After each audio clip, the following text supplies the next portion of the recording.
Broadcasting. Live. From the chicken wing capital of the world, Buffalo, New York. You're listening to the Marketing Above All podcast. Your source for all things, marketing and total world domination. This is Marketing Above All, and this is your host, Michael Tasner. So today's topic is one of, if not the number one questions I get asked. And that is, Michael, what do you suggest? What do you recommend? What are the best practices when it comes to marketing budgets? What do I invest in marketing? And usually they're not using the word invest, which we'll talk about in just a minute. They're usually saying, how much should I be spending? Like, give me a number.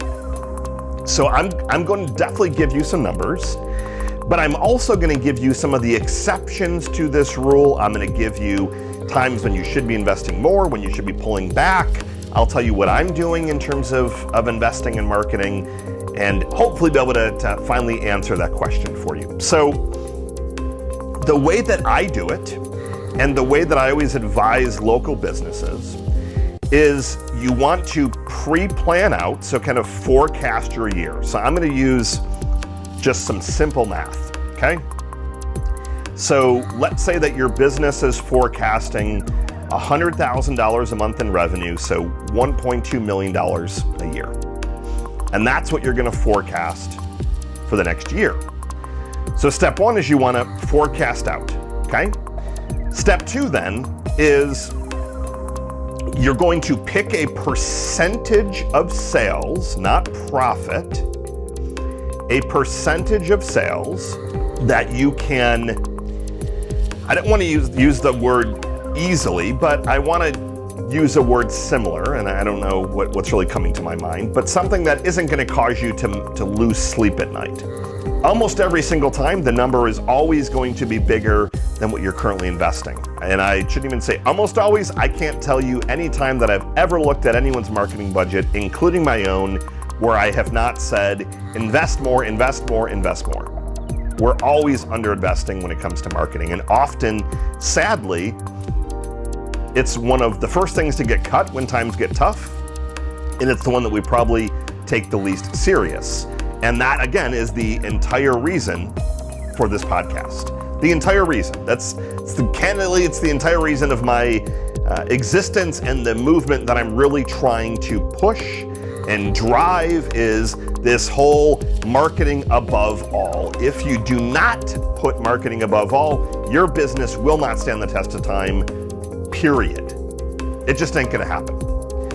So there was my little sidebar for you. But coming back to it, you're gonna forecast out, and the recommended percentage, usually on the low side, is 6%, and the highest is typically 12 to 15%.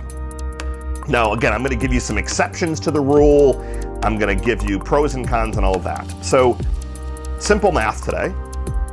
We're going to say, let's say you were investing 5%, so $100,000 a month, you were investing about $5,000 in marketing. I'm going to at least want you to bump it up to $7,500, but in a perfect world, you're getting a little bit closer to 10. So $100,000 in revenue, $10,000 in marketing budget for the month. So with that, you're going to start there, and then you're going to forecast out 2 additional months. So again, keeping everything very, very easy. I like simple math. Let's say that your revenue, you're not projecting any ebbs and flows, and a straight 100K is what you're aiming for. And maybe last year you did 80K a month, so you're forecasting a 20% increase, which would also help dictate the whole piece of investing more in marketing. So if you're going from 5 to 10, that's obviously a nice jump, and can make the case as to why you need to invest more if you're looking to grow 20% on the top line. So 10,000, 10,000, 10,000. So you've now got $30,000, let's say for Q1. And then you launch Q1. And you want to obviously pre-plan out where that money is getting invested. You're tracking it. Did we invest the whole 10K? Did we 7K? Did we go over? And then you're kind of adjusting over the quarter. Now you have to commit to doing this for 1 quarter without making any heavy tweaks. If you drastically change the budget in the first month, let's say you had that 10, you take it down to 3 because January, for example, was softer than you would have liked, you're defeating the entire objective here. You need one solid quarter, at least, to start to see how things go. Now, again, that's making assumptions that there's not ebbs and flows in your business. What you then do after the quarter closes, so let's say at the end of March, how did you actually perform? Did you hit the 100K? Did you miss it? Then what you're going to do is you're going to keep that percentage the same. So if you agreed to do the 10%, keep the 10%, but you're going to adjust it up or down based on your sales. So if you came in at, let's say, $90,000, so you missed the 100K, and let's say you missed it all 3 months, then your marketing budget for Q2 needs to get pulled back by that $3,000. If you drastically missed it, you're going to have to adjust it. You're going to still keep the 10%, but if sales tank to 50,000, it becomes a really large financial challenge unless you have huge coffers to then sustain not just the 10%, but that $10,000. So if you were keeping 10,000, 10,000, 10,000, but you came in at 50% to plan for 3 months, for Q2, then I would adjust that down, keeping the 10%, but I'm gonna forecast then, while I wanna hit 100, I'm gonna have to reforecast and lower my marketing spend. So then it would go down to 5,000, 5,000, 5,000. And that really starts to kind of keep the cash flow piece as a top focus. The percentage does not change. That is the number one thing for you to take away here, is you're not dropping the percentage. You're keeping the percentage the same. Where you're scaling it back is based on actual to plan.